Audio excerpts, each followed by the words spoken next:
Let's be honest, you're not burnt out because you need more me time, you're exhausted because the business you've built no longer fits who you've become. It's time to stop guessing your next move. Take my Business Crossroads checklist. It's free, it takes just 2 minutes, and it helps you figure out if it's time to burn it down, grow it, or sell it.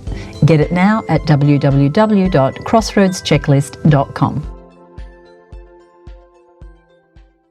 From the outside, somebody looking in, watching you do what you do, they may not even notice a difference, but where you're going to sense it is it's an internal experience that's going to be different. The performance is externally driven usually. It's usually about proving or forcing. And so that performance level has us approaching the tasks and activities of our business or life with a certain energy, where thriving is it's more of an allowing energy, allowing us to be our best. Your business, your rules. Grow a business that works for you. This is the HerBusiness Podcast. The sentence, "I can't keep doing business this way," is one that I hear so often from women who've been in business for 10, 15, 20 years. They say, "I can't keep going on like this." Here's the thing, you're working hard, you're achieving, you're pushing, but maybe you're also exhausted. And because you're used to performing at a certain level, you just keep going. But that is not thriving, that is not happiness, and it's certainly not sustainable. So today's guest here on the show is going to fill us in on how we can stop performing and start thriving. Her name is Melinda Cohan. She's a total sweetheart, and she's a transformational business coach and speaker. She co-founded a multi-million-dollar company called The Coach's Console, and she is a trusted consultant and speaker for top industry leaders and their communities. She's also the author of a fantastic new book that you must get your hands on. It's called Sustainable Success. And what it does is it challenges the outdated script on success, and it shows you a different option. And she believes that you do not need to sacrifice yourself in order to achieve what you want. And she's going to share with us exactly how you might navigate things instead. We are covering so many juicy topics in this episode, like how to know when you're giving from depletion rather than flow, the subtle ways that we hand over our power, how to know if you're fading into the background of your own life. We're going to talk about levels of consciousness, which is a fascinating conversation, and so much more good stuff. So let's dive right in. Hey, Melinda, welcome to the show. Hey there, it's so good to be here. I'm so excited to bring this message to your folks. Oh, congratulations on the new book. You were just telling me that it is being so well received. Yeah, it has been. One of the comments that I hear is that it's a breath of fresh air. And a lot of people are telling me that it's the thing that they needed to hear, but wouldn't let themselves hear it for such a long time. So people are saying it's a permission for them to show up in their business and even in their life in different ways. So I'm really excited about how it's getting out there. Well, it felt like a breath of fresh air to me. And I said to you just before we started recording, I'm hearing conversations more and more, or I'm having conversations more and more with women who are like, I need to do something different. What I've been doing for 5, 10, 15, 20 years is just leading me to burnout, and I don't know how to do things differently. And you've given us a whole pathway, because in the book, and I'll give everyone the full title, it's Sustainable Success, Thriving in Business and Performing at High Levels Without Burnout. You highlight the difference between performing and thriving, and you make a note that from the outside they can look the same. What are some of the signs that we're actually in performance mode and not truly thriving? Great question. And you're right. From the outside, somebody looking in, watching you do what you do, they may not even notice a difference, but where you're going to sense it is it's an internal experience that's going to be different. The performance is externally driven usually. It's usually about proving or forcing. And so that performance level has us approaching the tasks and activities of our business or life with a certain energy, where when we're thriving, that has a much different energy. Usually performance, not all the time. I don't want to say always, but a lot of the time, especially for women, performance is typically fear-driven. And in the book, I talk a lot about boundaries and guilt. And usually those things we spend a lot of energy keeping that at bay so that we can do what we need to do. And so the fear that's driving the reason that we're performing is it consumes a lot of our energy, our emotion, our intellect, our soul, our heart. Where thriving is it's more of an allowing energy, allowing us to be our best, to do the tasks and activities that we need to do, but to do it from a place of being, not just a forced act of doing. And you talk a lot in the book around the difference between doing and putting in a lot of effort and actually being. And we'll touch on a little more on that in our conversation today. You write in the book that you can't reclaim your power if you don't realize you've even given it away. And so for women business owners especially, what are some of the subtle ways that we tend to give away our power without even realizing it? That's the first part of the question. And you had this beautiful phrase, which is fading into the background of our own lives. So how do we, through giving away our power, fade into the background of our own lives? Yeah, a lot of times the work that we do, especially if we're starting our own business, it's a passion, it's a calling. And a lot of what's driving that is the sense of serving, being of service, nurturing, taking care of our clients. Like, we love that aspect of the work that we do. And it can be a double-edged sword if we're not careful. And again, I'm going to go to that external, if it's externally driven and we're doing it because we want to please others, that can take on a whole different energy.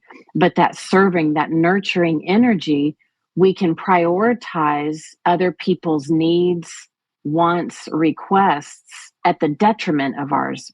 So it's not about ignoring being of service to others. It's not about don't pay attention to what other people need. It's don't leave yourself out. It should be a both and experience where we're taking care of others and leaving room for ourselves, taking care of ourselves. Both of those things can coexist. And a lot of women, I mean, we're talking about generations and cultures of conditioning that we're having to undo when we, put others before ourselves, put other people's needs before our own, put our clients' needs before our own. Right. And so there's a lot of what's running the dialogue in our head is, again, feeling guilty because, I'm not helping them, I'm helping myself. And a lot of women especially think, well, if I'm helping me, then I'm not helping others. If I'm taking care of myself, I'm not taking care of the others. Right. And that whole win-lose dynamic, that thought process, if I win, they lose. If they win, I lose. Well, I'd rather them win, so I'll lose. I'll be okay with that. And that's where we start to sacrifice ourselves and sacrifice our needs. And that's where we end up giving our power away, is putting others first at the detriment of ourselves. So I really invite people, women, men, everybody, to let it be a both and. How can I make room for you, serve you? How can I serve me? How can I serve us? One of my mentors says, the more you want to give, the more you need for yourself. Yes. And I think that speaks very much to your message. And I love that you pose a question, am I giving from depletion, a place of depletion, or a place of flow? And you remind us to let our body answer. And I love this. For the last 3 months, I've been working with someone who's helping me tap more into letting my body answer. As an athlete, and I know you're very athletic as well, I'm used to using my body, but not always to give me the signals about what's happening on other planes, if you like. Can you share how tuning into the body versus the mind can shift the way that we might make decisions in business or where we're coming from? As I said, is it from depletion or flow?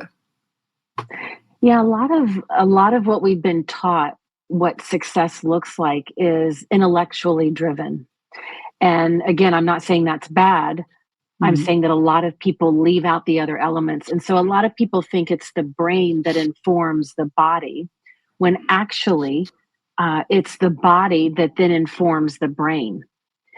But we haven't been taught that. And so when we start paying attention and attuning to our body, the sensations, the feelings, the sensations, and we allow that to inform the brain, it starts feeling awkward and different. And so then we put this label of wrong on it.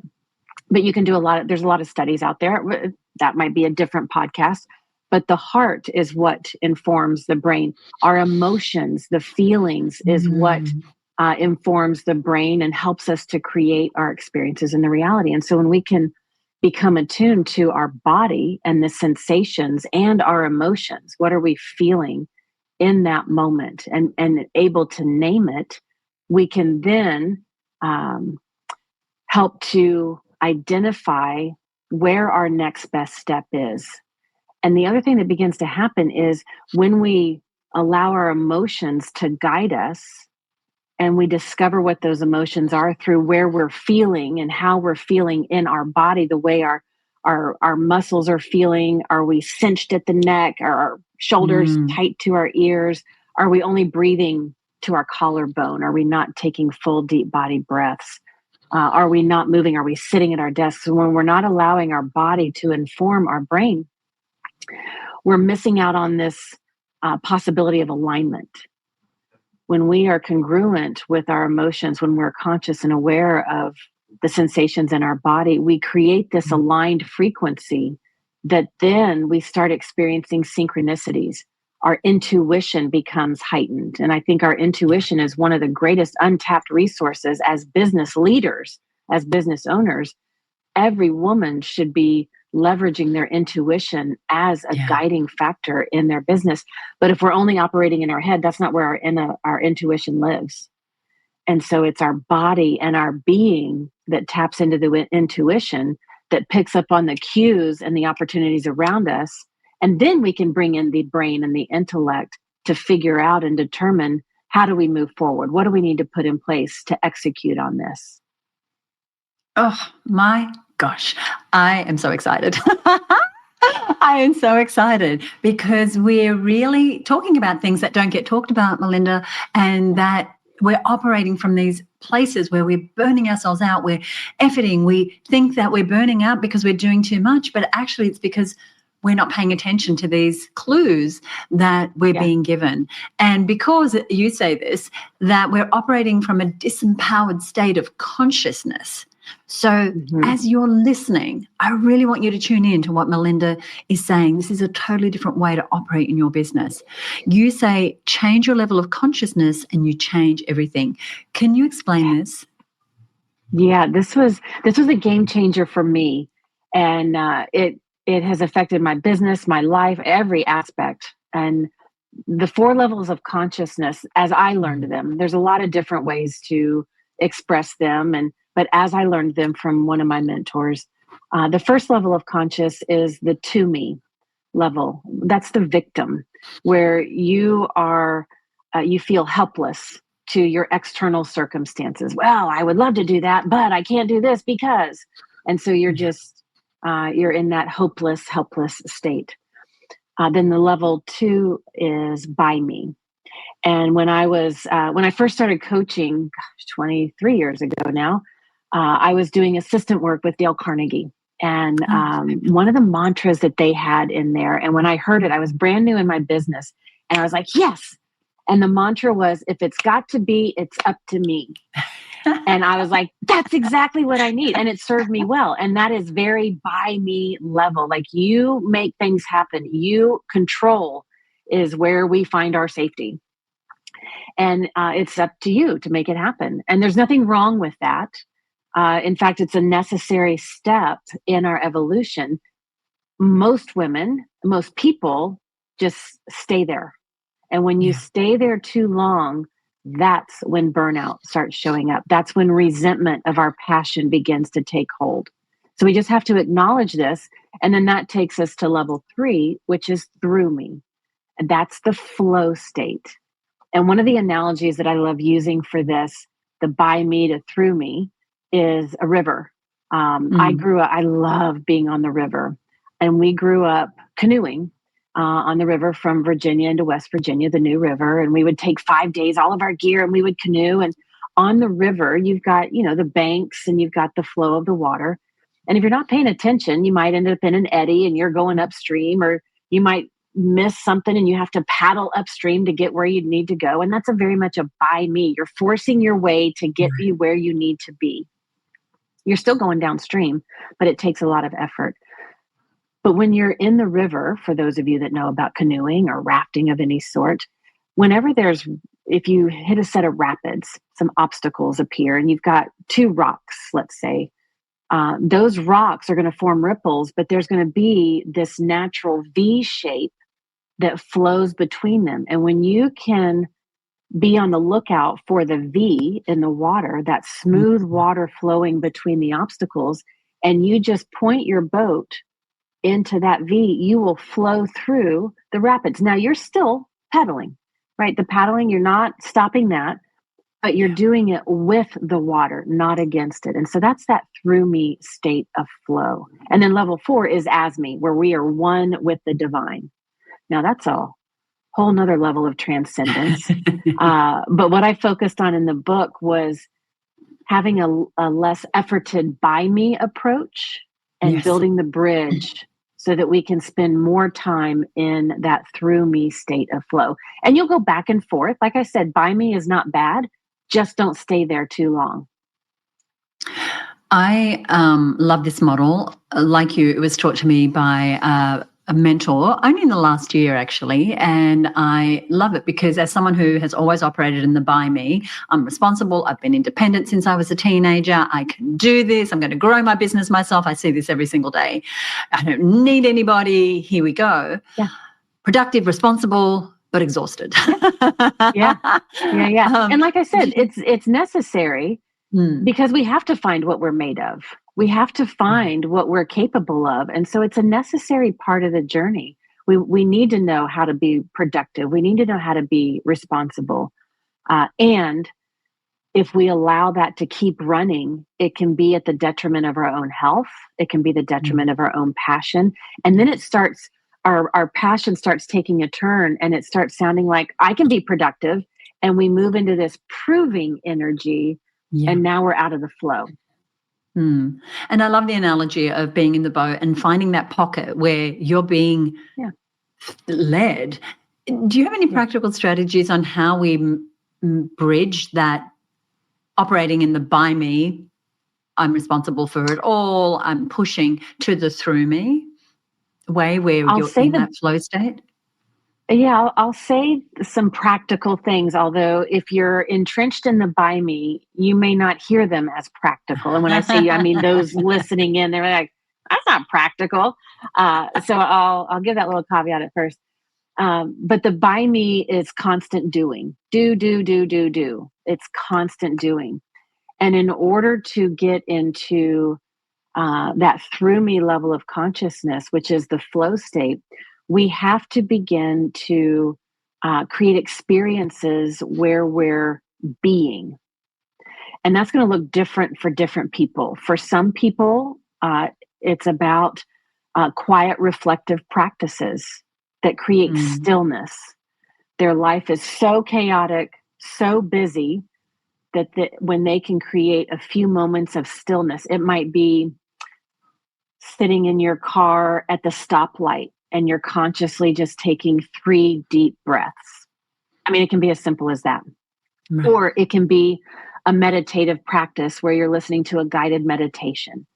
One of my favorites is Tibetan singing bowls. And I've got a set at home just to put that in my hand and have the bowl sing, or I've got a colleague that does a group session and I go weekly for an hour. Whatever it is that creates that stillness and that space for you to experience the beingness. Now, for some people, they need a more active experience. So it might be one of my friends, he loved jujitsu, and that was his haven. When he went there, it opened up a very different experience for him to be in. And so it could be passive, it could be active, it could be quiet and reflective. But what is it that allows your body and your emotions and your energy to experience being. Find that for you and begin to dedicate and it can be just 5 minutes to start with. You don't have to go sit and meditate for 4 hours, or you don't have to go to an hour. It can be simple or as involved as you want it to be, but start and be consistent, right? Add one thing to your morning routine. Maybe it's before you get out of bed, you go through and list your gratitudes of the day ahead, and you do some stretching in your body so that you're moving your body and you're getting into your body before you ever start your day. But be intentional about how you create the being spaces in your life. I love that you explain that it can just be 5 minutes, because, I can hear people saying, well, I don't have time to run off to the spa and have a spa day. Yeah. But that's okay. It's really, what can we do consistently to get into that state where we can tune in to our body, where we can, and I love these words from your book, it can feel less of a grind and more like a dance. Here I am living my life, and I'm not grinding, I'm dancing, I'm moving through. And the interesting thing, when I take people through this exercise, one of the first things that I take them through, and I talk about this in the book, I have them start to create what I call their baseline self-care plan. And the way that we start is not by adding anything into your day. It's about taking an inventory of what you're already experiencing and identifying it. And one of the most common examples is when people, they have to take their dog for a walk 2 or 3 times a day. And because they have on the lens of to me, or most likely by me, it's a have to. It's another chore. It's another list on their to-do list. And because they're seeing it that way, energy is going out, but they're not getting fueled back in. But as soon as I talk about, when you go on that walk, leave your phone at home, don't take anything with you, unplug for that, I don't know if it's a 5-minute walk or a 15-minute walk or whatever that is, and allow yourself to experience the environment around you. Actually notice your dog, pay attention to your dog, have a connection there. And don't just zip through it and then get back to your office. They're not adding anything different. It's not taking any more time, but they put on the lens of through me. And now they're seeing this task as a self-care action that's serving and supporting them. And people will be surprised about what they're already doing that is self-care. But when you only wear the lens of by me, you're seeing it all as output, and you're not reaping the benefit that's coming to you. I love that. So the same activity, you walking your dog, can be, come on, let's go. I need to do this. I need to get back to it. Yeah. Let's go. Or you're walking the dog. And she knows, right? Well, I'm walking the dog and I'm on my phone, and she will pull at the lead, or she's like, pay attention. We are here walking. You are not working our time. This is our time. And then just changing the lens. So rather than you being the resource, you're allowing yourself to be resourced by being in the flow of through me. I love it. And we've made this point already, but I want to speak a little further about how our bodies and brains have been conditioned to function in this kind of stress, go, do mode for so long that slowing down can feel unnatural, even like we might feel fear or like it's dangerous. Could you speak to that? Yeah, that's why I say start in small increments. Now, there are some people that are, the way that they love going about it is just diving off the deep end. And if that's you, go for it. For most people, that is going to short circuit their entire brain and being, and then you'll just revert back to what you've always been doing. But when we can take small steps, we can begin to integrate it in simple ways so that we're disconnecting from the beta wave frequencies and creating more of the alpha wave frequencies, which is where through me happens. The beta is all about the doing. The alpha is all about the being. And when we can just take small steps to create more of those alpha brain waves, shift our energy, create that alignment and that congruence and that coherence within ourselves, that's where we can create that sense of flow. But do it in small increments, so that I'm a big believer that you have to bring your body, your heart, your mind, like it's all got to come on this journey. And if your heart is trying to take off too fast and it's leaving your brain behind, your brain is going to start kicking and screaming, or vice versa. When your brain starts going too far too fast in the by me state, that's when burnout happens. Burnout is a signal, an indicator, say, alert, alert. There's a lot of you that's missing in this equation. Yeah. Go get your heart, go get your soul, go get what matters to you, go get the rest of your being to bring on this journey. And when we can bring our body, mind, and heart and soul on this journey in small increments, smaller steps become medium steps, and medium steps become bigger steps. And then we can start expanding. And then it begins to flip. And if you were, let's say you were operating in 90% by me and 10% through me to show up in your business, at some point, as you continue with this practice, you can flip that around. So it takes 90% of your time and energy and resources to create the through me experiences. And then only 10% of your time and energy is needed to actually execute. Because that sounds it can dreamy. be that aligned. Yeah. And it takes time. It takes intention. It doesn't really I don't want to say it takes time. It takes intention and it takes dedication and commitment. Yeah. We've talked about the physical, moving our bodies, maybe getting a massage, and then the spiritual, perhaps doing some meditation or being very present on that walk with your dog, for example. But there are six categories that you identify, each of which is essential in reducing frustration, anxiety, improving concentration, having us more in that flow. Could you walk us through those six categories? Yeah. So the spiritual and the emotional, a lot of people are very well aware of that. There's the physical, also a common one, like the massage, spa days, things like that. There's the intellectual, the social, and the practical. And so the social is just maintaining connections. For a lot of us, especially entrepreneurs, we get behind our machines, we get behind our devices, and we are isolated, shy of a few Zoom calls, or maybe a lot of Zoom calls. But to stay connected is vital, especially for women. The feminine energy, however you identify, the feminine energy thrives on connectedness. And so those aspects of self-care, whether it's a coffee date with a friend, whether it's going on a walk on a greenway with a confidant, but whatever you can do to create those connections, even if you're an introvert. I don't mean that you have to go jump into a crowded event or something, but be intentional about those connections. And the practical, this is one that most people never give a lot of attention to, but the practical self-care are elements and aspects that when you experience them today, you're paving the way for a much better experience down the road. And I think one of the examples that I give in the book is like a budget, right? When we're mindful to create a budget and we have those money meetings with ourselves or our team or our accountants or bookkeepers on a regular basis, that's a self-care that's making the future of your business much easier to navigate. Or being an interior designer, the way that you have your space organized.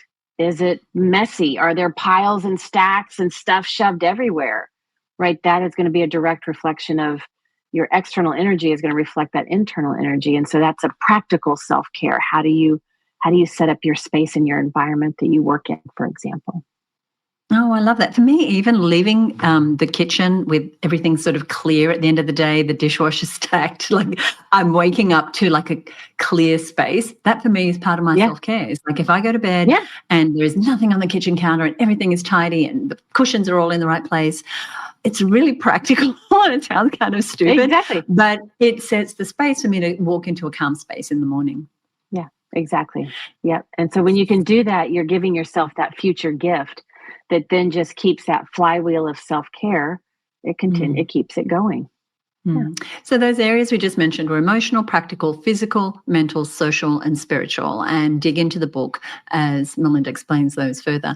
While we're on this topic, I read that you were recently you instigated an incredible adventure leading 24 people on a kind of a bucket list trip to New Zealand and Australia. Can you talk to us about that and how it touches on these self-care categories that we've just talked about? Yeah. So one of the things that my husband and I have been doing since we met, we are part of Roanoke Ski and Adventure Club in our hometown. And the club organizes ski trips, adventure trips all around the world. And Dave and I are often trip leaders. And it is because we know what lights us up and what fuels us. We love organization. We love creating amazing experiences. We love taking things that feel complex and making them simple and fun. And so we love leading and organizing these trips. And last fall, we took a group to New Zealand and Australia, hiking and biking and jet boating and paragliding and all kinds of beautiful adventures. And we spent, it took a long time for us to plan that trip, organize the details behind the scenes. And it was a lot of work, a lot of tasks, a lot of actions that needed to be done. But when we do it in a way, the way that we organize ourselves to get involved in all those tasks and activities, we are doing it from a place of pleasure and joy and flow, not obligation and force and frustration. There were some frustrations here and there, and we dealt with them, but it was not the norm. And so that we love creating those experiences. And so that's what lights us up. And so one of the phrases that I have in my business that I use with my team for our events and webinars and launches that we do, I talk to my team about giving the ride and taking the ride. And I think that's important for business owners to really understand that your business is serving two purposes. Well, probably a whole lot more, but two primary ones. Your business is serving your clients. So you're giving the ride to them.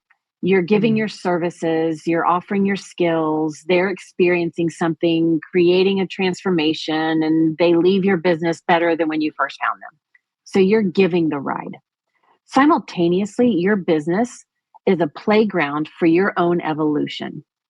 And you will attract the clients, the situations, the experiences that are going to reveal those parts of you that are ready to evolve. And so we can take the ride as well.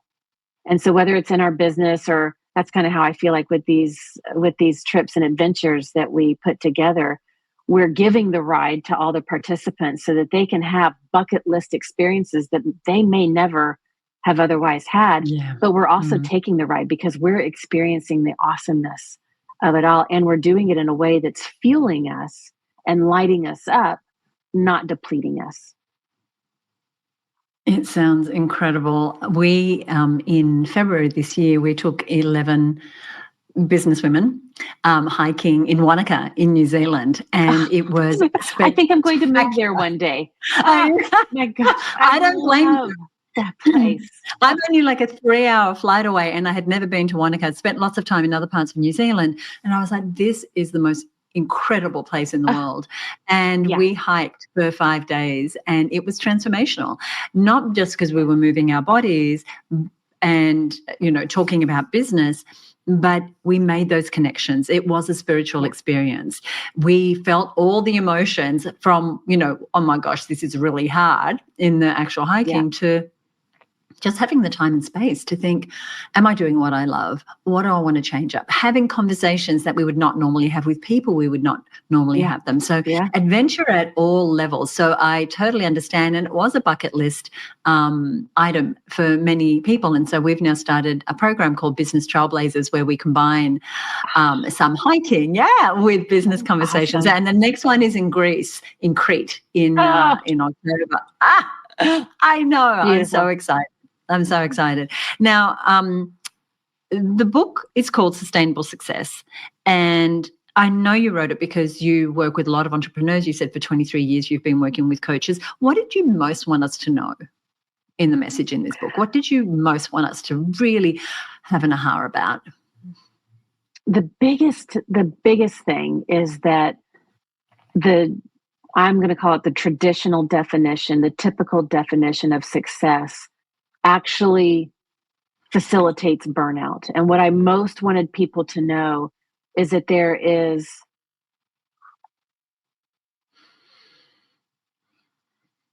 Are you still with me? Yes, I am. Let me make a note of that time. Yes. Hang on one second. Yeah, make a note of that time. Everything just went black and then came back.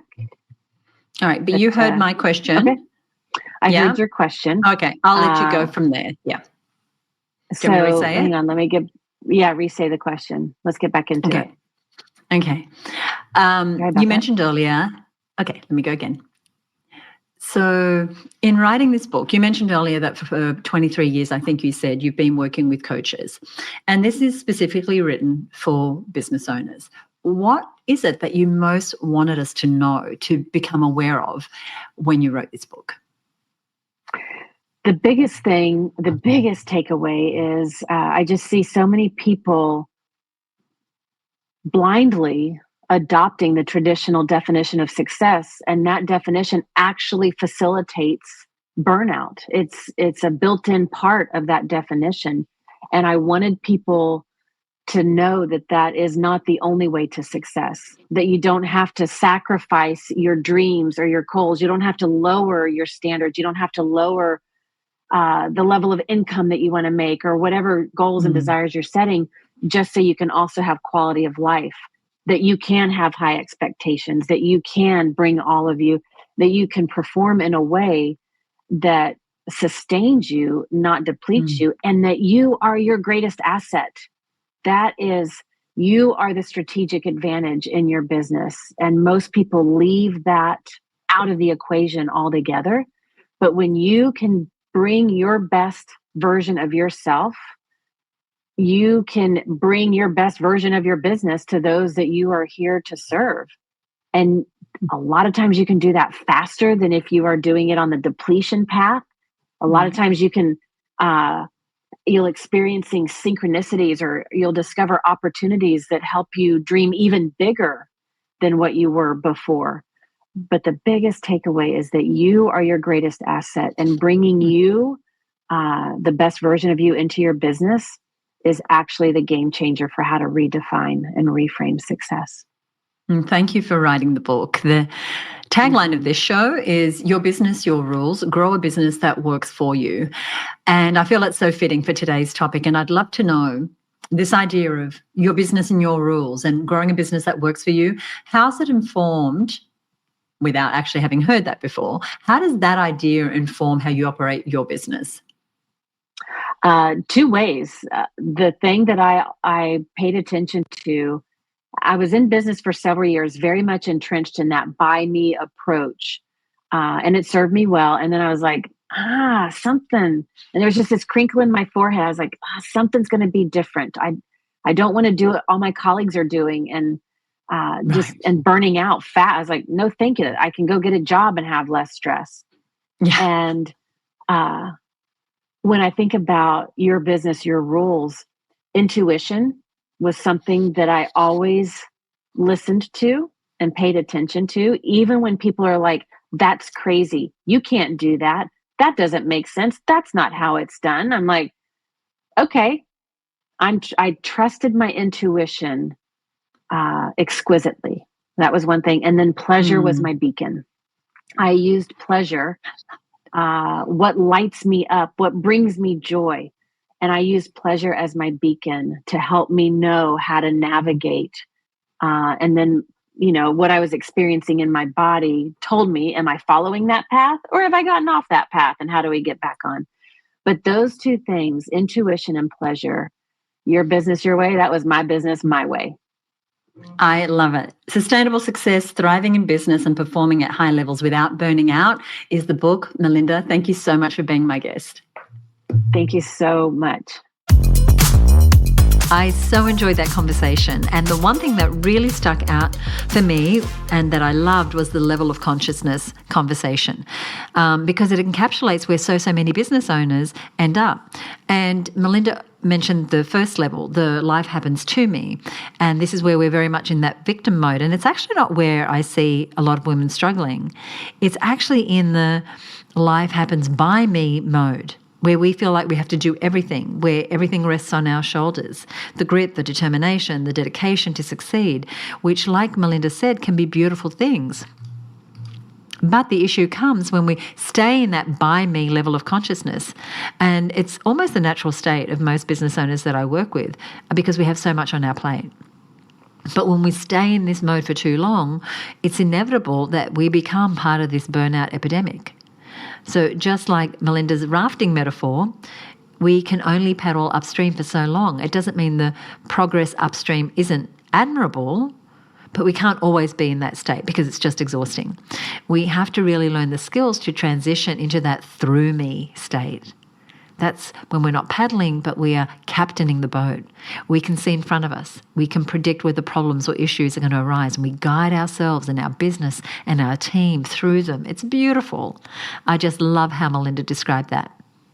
It puts words to a state of being that so many business owners find themselves in, and having those words, getting that understanding, is how we transition out of that by me state when we are there. And I know that we could all use less by me energy and more through me energy in our lives. I love this conversation. I hope you did too. I would so appreciate your thoughts by leaving a review about Melinda and the chat that we had here today. Your words mean so much to me, and I want you to go ahead and grab the book. It's called Sustainable Success, Thriving in Business and Performing at High Levels Without Burnout. I'm going to put a link to it in our show notes, and I encourage you to get a copy and buy one for your business owner friends. So pick up a copy, dive right in, and there's areas of the book we didn't even touch on today, and I devoured it. It's going to suck you in right from the start. So good, so well written, and so relatable. Now, if you are not personally part of our lovely community of women business owners inside the HerBusiness Network, I want to let you know that applications are now open. If you want the support of other women who have your back, who are available to you to help keep you on track, if you want me to be part of your team of actually growing a more sustainable business in 2026, then go ahead and apply. The way it works is you fill out the application form, you tell me a little bit about your business. I then ascertain whether I think that what we do is a good fit for what you want, and whether what you do is a good fit for what we do. And then within 72 hours, I come back to you with either yes, you're invited to join us, or here are some other resources that might be better for you based on your stage of business. So that's what I have for you today. Thank you again to Melinda Cohan. Please pick up a copy of the book, and thank you so much for listening. Go ahead and hit subscribe or follow wherever you are listening. If you enjoyed this episode, leave us a review on Apple Podcasts. You are awesome. I'll see you back here next week. We've got loads more great episodes coming up. I'll see you soon. Bye for now.